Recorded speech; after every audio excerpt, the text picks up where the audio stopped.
Hello everybody, welcome back.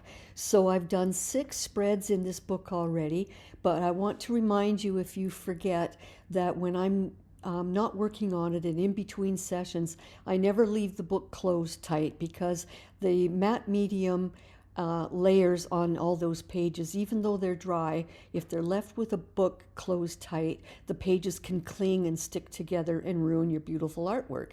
So I like to leave it open, and once the book is finished, leaving it open is a great way to display it anyway. So I'm going to start this spread today, number 7, with some stamps and some permanent ink. This is Stampers Anonymous there. You can see by the close-up there. And this is just a script stamp that I can't remember where it came from. And these are a bunch of random ones that I will use as accents. I will leave the description below for any of the stamps I do have a name for, but I unfortunately can't name all of them. So I'm going to start with a fresh page, and I've got protective sheets behind each page, but I didn't tape the back seam in the middle because I didn't feel it was really necessary at this point.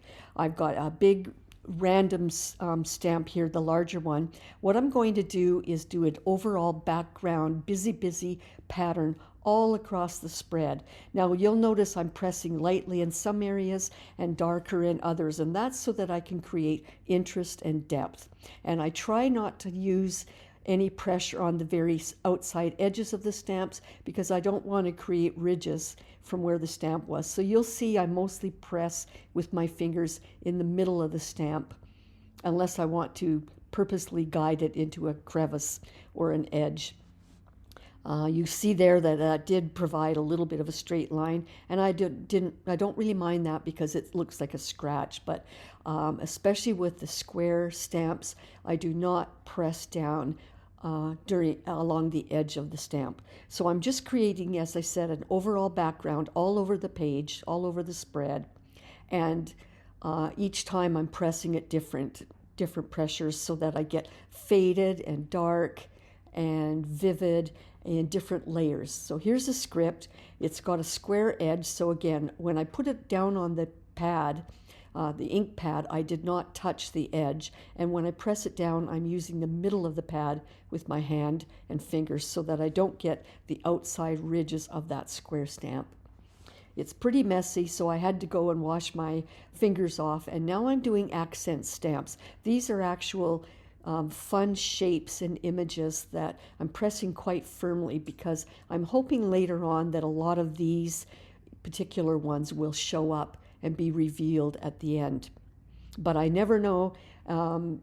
All of my artwork is intuitive, so even though I'm kind of thinking it ahead that I'd like some of these to show up, I have no idea how much will be revealed at the end. It's always a surprise, it's always intuitive, and that's the fun of my style of abstracts. And I hope you like it too. I only pressed in the ink pad on the edges because I'm purposely using this stamp as a border along the edge. And I'm pressing at the end, they're lighter. I like the idea of dark goes to light. And anyway, that's how I'm doing it. I'm just doing it randomly around the page. I try to do accents in 1, 3, or 5 locations, odd numbers usually.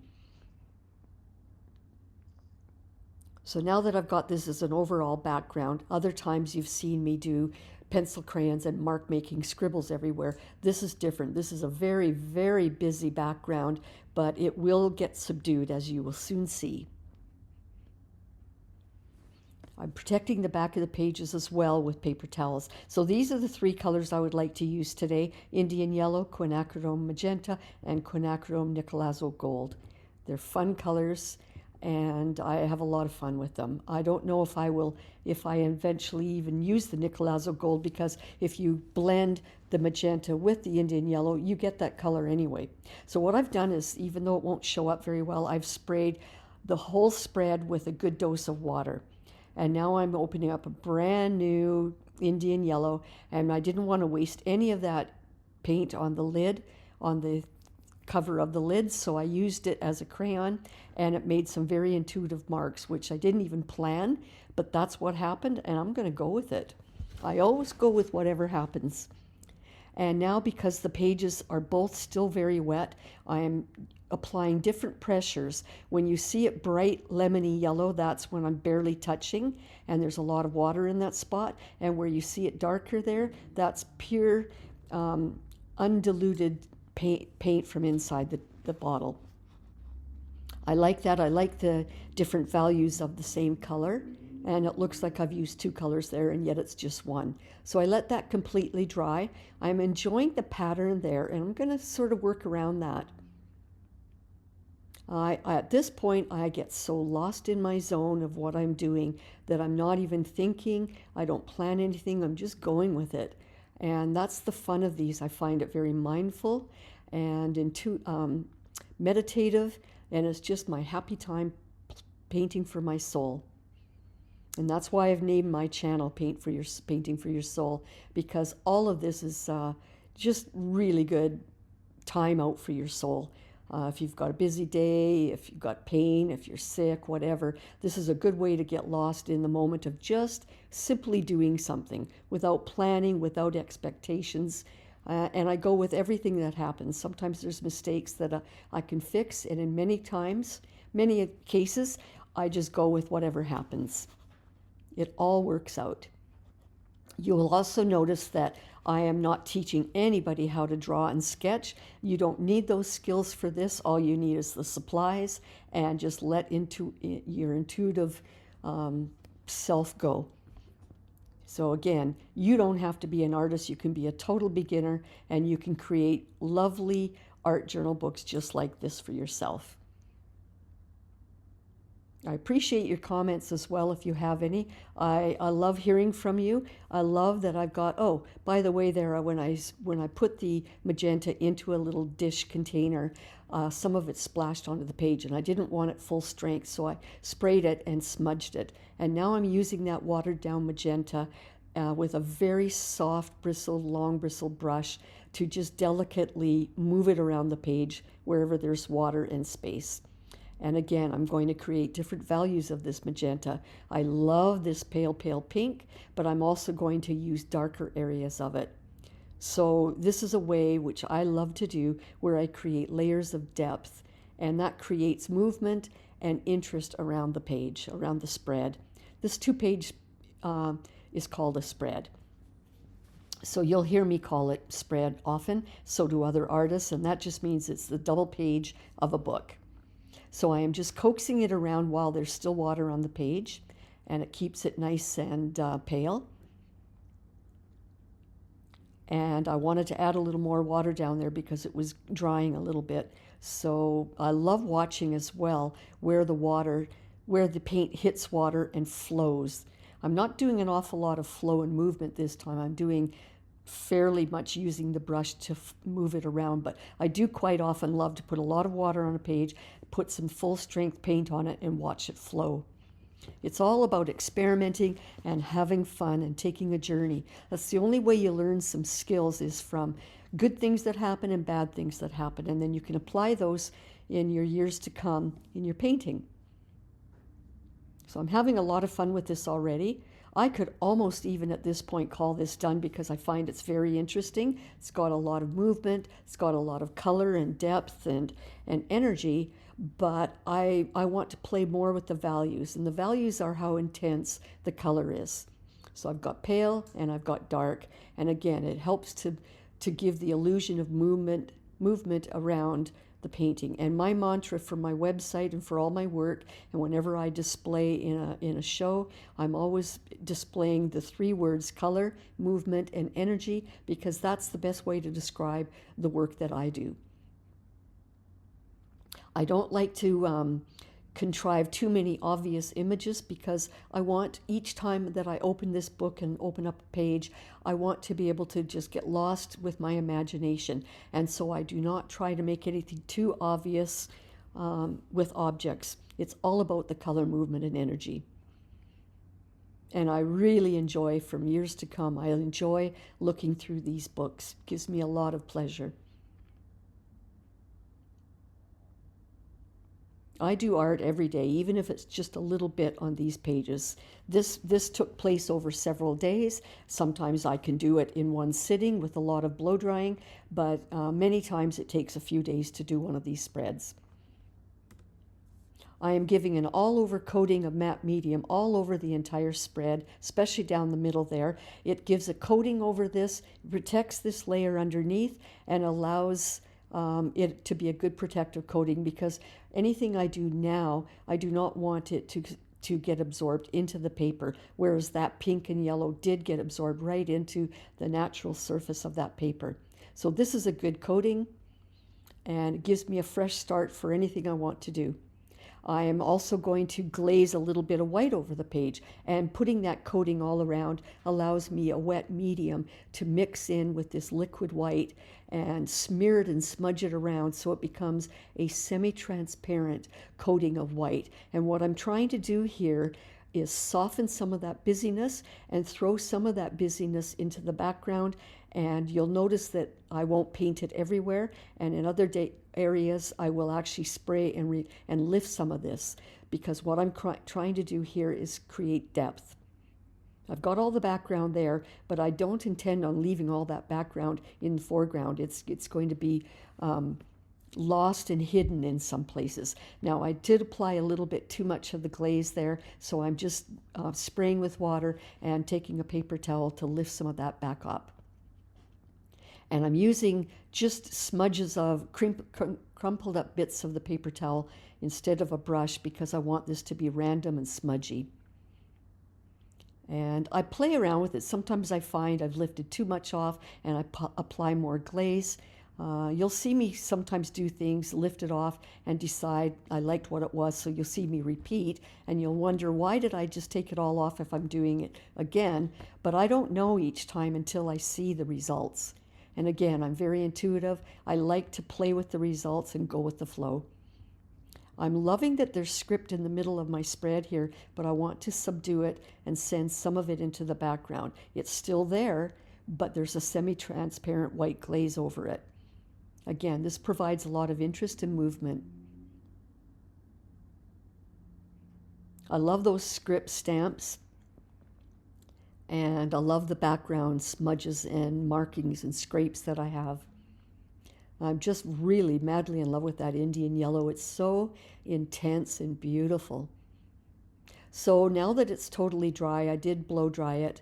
I have a printed tissue that you can notice I've done several videos on printing tissue papers. So watch some of those, please, to see how I do it. And also what I'm doing, instead of tearing it or cutting it, I'm using a wet, very wet paintbrush with clean water to outline the areas that I want to remove.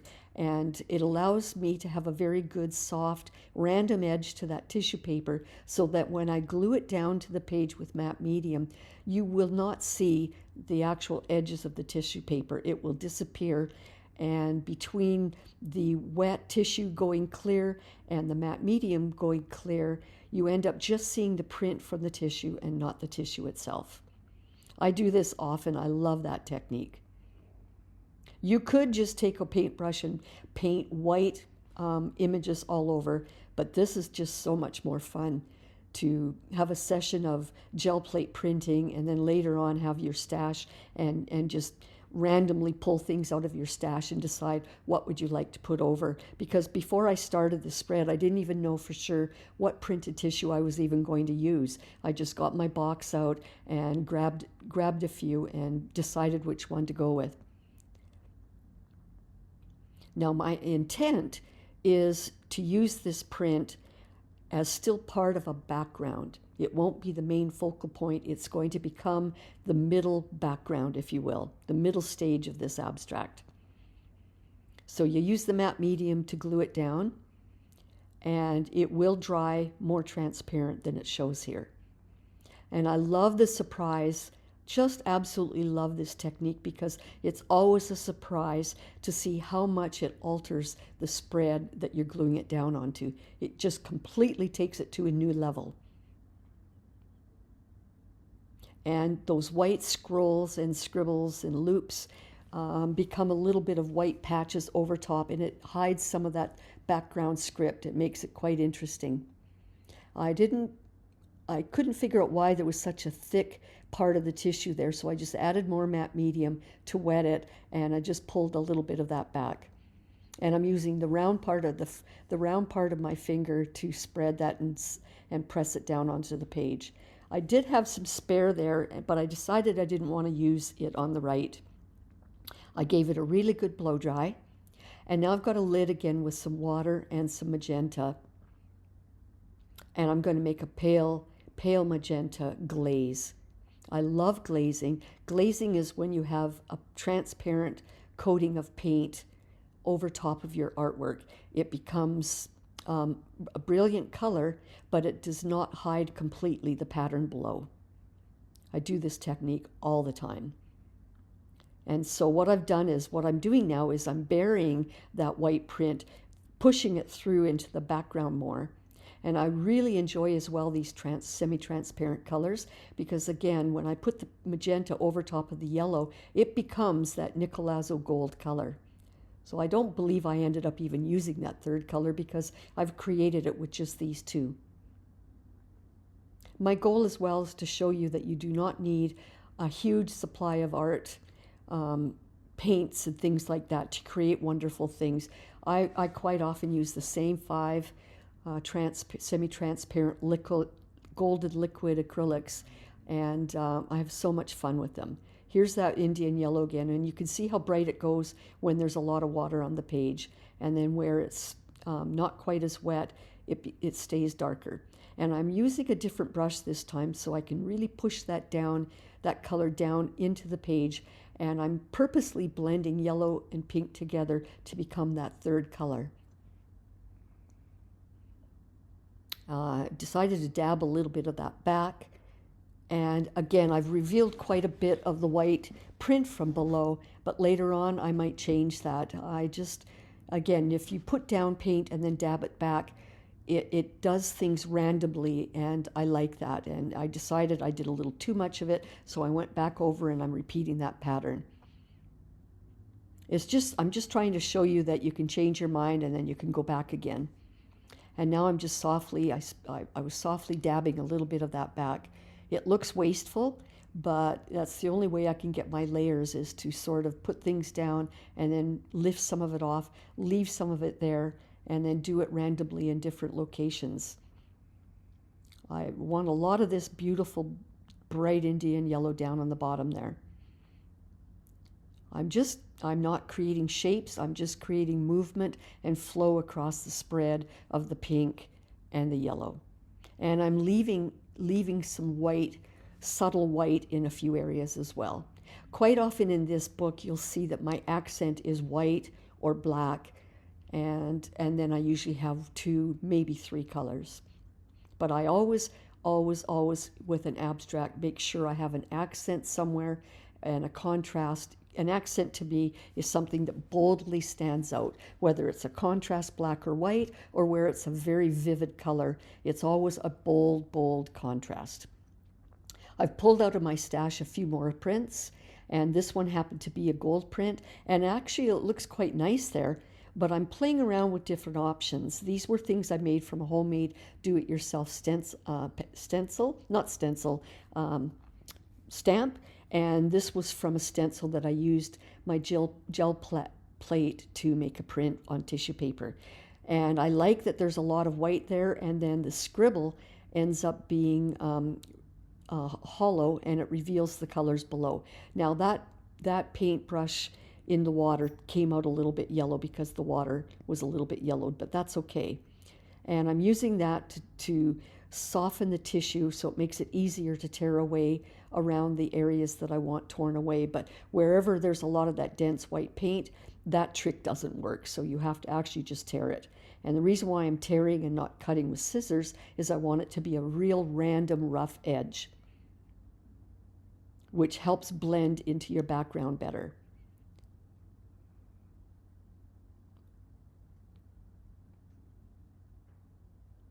So what I'm doing is I didn't want to have any square, straight corner outlines. I wanted to make it random, a random shape. So that's why I did that. So I'm going to put a coat of, I'm going to put a very heavy coat of matte medium down now, because when the tissue print has a lot of thick white paint on it, it's harder to glue it down to the page. So I'm doing, you'll see I'm using a lot of matte medium as a glue.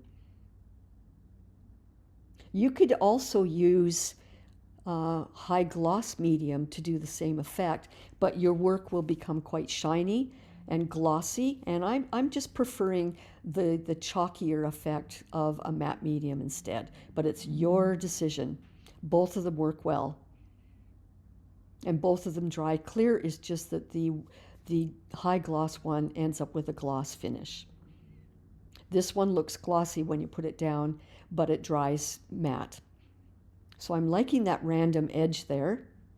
There's a little bit, and I like how I tore it so that it joins down at the bottom third there. It joins with the left side print better. And I love how I continue to reveal some of the stamp with the straight lines along the edge there. And so I'm just, while it's wet, scraping away with my fingernail to make a more random edge following the silhouette of that script. So this is really fun. I like how you can see with the open areas, it reveals the pink and yellow inside there below. I love that effect. So I've got this, again, this piece of tissue, but now that I've put that script down, it no longer works. So I'm putting that aside. It doesn't work. And I'm thinking that instead of having white as my accent, I want the black to be my accent. So what I need to do is glaze over this white print so that it becomes more subdued, and it hides a lot of that white. And what it also does is those white patches there covers up some of that black script that I stamped, and it makes it subtle. It makes some of it hidden, and I really like the playfulness of that. So I have to bring out my Indian yellow again, and I'm glazing it. I call it a glaze because I'm really spreading around, and again, because it's a glaze, it's semi-transparent, and I'm covering it, and I'm creating the white. I'm making it yellow now, but it's not. It's still revealing the shapes of everything. And what I want to do is bring the eye. There's a lot of yellow on the left and in the middle, and I'm trying to draw the eye all across the spread over to the right edge. I love with artwork, I don't appreciate abstracts where you look at it and it's overall busy everywhere. I like movement, I like flow, I like busy spots, and I like places to rest your eye. So therefore, some calm places, like in this case, anything where it's white or not too busy. I do like to have the variety of busy and calm. And I'm just, while it's still wet, dabbing and smudging some of that away so I don't have straight brush edges. I'm really liking the flow of that now, like a little bit like a wave. So the stamps and the two prints that I've used are very complementary because they're flowy. They've got movement and flow, and they're rounded, and no straight edges here. It's all, except even the straight edge stamps on the top and right of the pages, those are still random. They're not bone straight. They're not perfectly straight lines. So now I'm just playing around with darkening that glaze. It is still, the darker I go, the more I hide the print underneath, but oh, and look what is happening here. I'm continuing that pink over to the right, and it's changing what's revealed below, but it's just giving a nice pink glaze over the white. I'm really enjoying the effect of this. And if you don't like it, you can spray rubbing alcohol or water while it's still wet, and water while it's still wet. Once it's dry, you can always use rubbing alcohol to remove some of the paint. But right now I'm just moving it around everywhere to see what I like. I like how some of that's pale.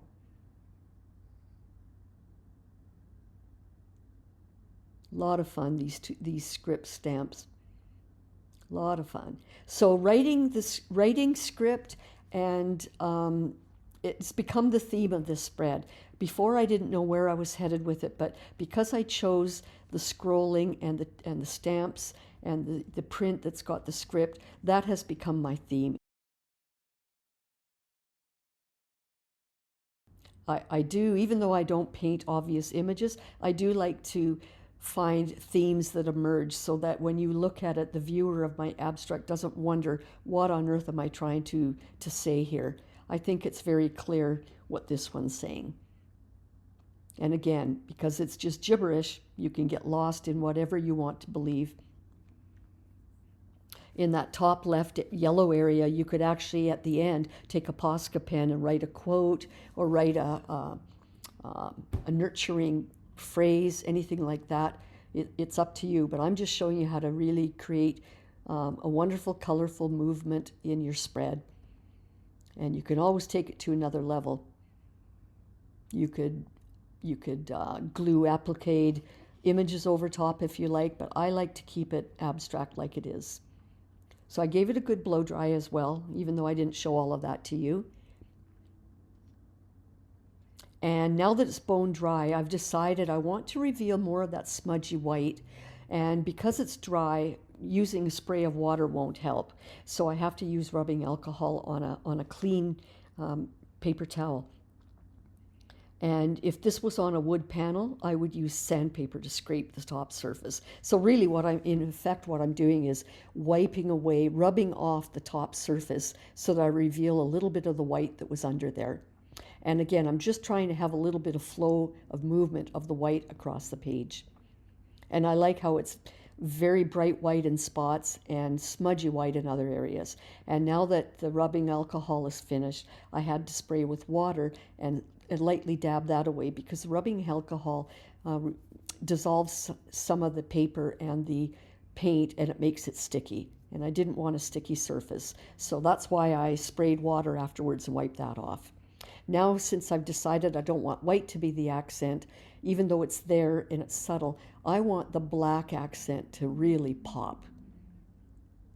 That's the only way I can describe it, is to make it pop forward on the top layer. And this works, getting a good strong black with a very fine brush, and I'm just bringing these accent details forward. And you'll notice I'm not doing all of them. I'm only doing random ones because I don't want it to be a perfect pattern. And I don't like symmetry. I like everything to be asymmetrical. So you can see now as I add the black over top, it's making them pop forward. And over there, I left some of them. Again, I'm playing with the depth of them. Some of them are rising to the surface. Some of them are receding to the background. And I think that's a lot of fun and a lot of interest. And because I like things in threes, groupings in threes, I've got the third little session over in the bottom left because I felt like I needed a little bit of black down there. And then I'll just do a few more random ones up top. And you can really see how they have popped forward now. And I just thought I'll just give an extra little coat over top of those. That brush was a little bit gnarly. I could have used a better brush, but it was okay. So now I've got pretty much what I want to say. I love, love, love the bottom right of that spread, how that showed up. But as I'm looking at this, I'm still thinking, maybe I'll enhance a little bit more of the black. Those top, center top and middle right edges with the straight lines stamp that I did, I've decided I want to bring those forward. I'm really enjoying that scroll print, how some of it's really hidden, some of it's got gold, some of it's got pink, some of it's got white. I like how it ties in with everything else over to the right. But now I'm just going to add a little bit more pop and bring forward a few more of those black accents. And again, I'm not going to do every line. I don't like perfection. I like it to be random. But you can really see the effect of bringing forward this black, and that becomes my contrast and therefore my accent. And if you were to squint your eyes and look at a painting, that's the first thing you would see then would be the accent. At least that's my goal. So again, I'm not doing every single one, but I'm just having a little bit of fun with bringing some of them forward and some of them back. I'm really happy with this spread. It's just vivid, happy, a lot of movement, a lot of energy. I just love it. And then I decided, since there's a lot of white smudging on the right and an awful lot of flat gold on the left, I decided to get a little rubbing alcohol again on a paper towel, and I'm going to smudge away a little bit of the surface of the gold there so that I reveal a little bit more white of the print that was there, just to balance the total spread. I don't want it to be really obvious, and sometimes I would actually take a fine brush and paint white and bring forward some of those shapes, but in this case I wanted to leave it smudged. So there you have it. And because, again, I have to spray some water to wipe away that rubbing alcohol. And when this is bone dry in a couple of days, I'm going to put baby powder over this page as well so that it doesn't stick together. So there you've got color, movement, and energy, which is my goal for my abstracts. I hope you enjoyed this. I'm happy to have you join me. Let's do some more together, and I'd like you to have a good day and have fun doing this. Thank you so much.